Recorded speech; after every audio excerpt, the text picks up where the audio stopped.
Və zəkat əzəmətli bir ibadətdir və alimlər deyir ki, zəkat namazın qardaşıdır.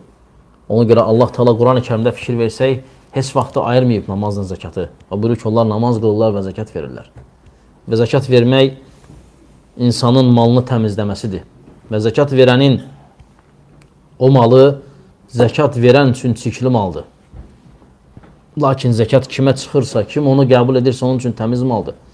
Allah Teala əmr edib ki, malı nisaba düşənlər 83 və ya 85 qram təmiz qızıl dəyərində malı düşənlər və bir il ərzində dəyişmədən sabit qalıb üzərinə gələrsə heç, o zaman malının 2,5%-ni, yəni 1000 manata 25 manat zəkat çıxardır. Və malının zəkatını verir və özünü çirkindən təmizləyir. Ona görə Peyğəmbər sallallahu aleyhi ve sellem Muaz ibn Cəbəli Yəmənə göndərəndə deyir ki, onlara şəhadəti öyrət, sonra namazı öyrət, sonra denən ki, Allah Teala əmr edib ki, kasıblarınızdan götürüb, varlılarınızdan götürüb zəkat kasıblarınıza verirsin.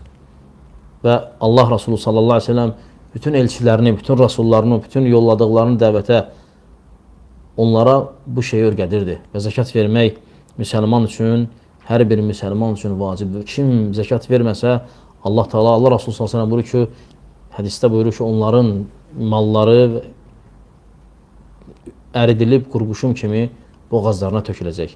Və həmçinin Allah Teala Quran-ı Kərimdə buyurur ki, onlar ki mallarını yığırlar və onun zəkatını vermirlər, onlar üçün şiddətli əzab var və Allah Teala onlara əzab verəndə deyəcək ki, bu da sizin yığdıqlarınızın əzabı. Və bu o deməkdir ki, insan malının zəkatını verməyib, o zəkat payını özünə saxlayırsa, o əzab yığır. Necə ki, Allah Teala riba yiyənləri buyurur ki, siz qarnınıza və insanların malını haqsız yerə yiyənlər üçün deyib ki, siz qarnınıza od yeyirsiniz. Nə üçün? Sənin malın deyil o. Sənin malın deyil o, hansısa bir kasıbın haqqıdır.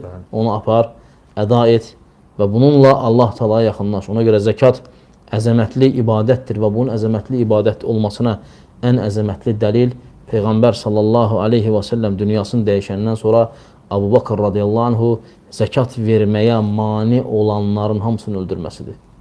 Onlara qarşı hərb eləməsidir. Çünki Əbu Bakr radiyallahu anh buyurur ki, mən Allah Resulü sallallahu aleyhi və səlləmi zəkatla namazı ayıran görmədim. Necə bunlar zəkatı vermək istəmirlər.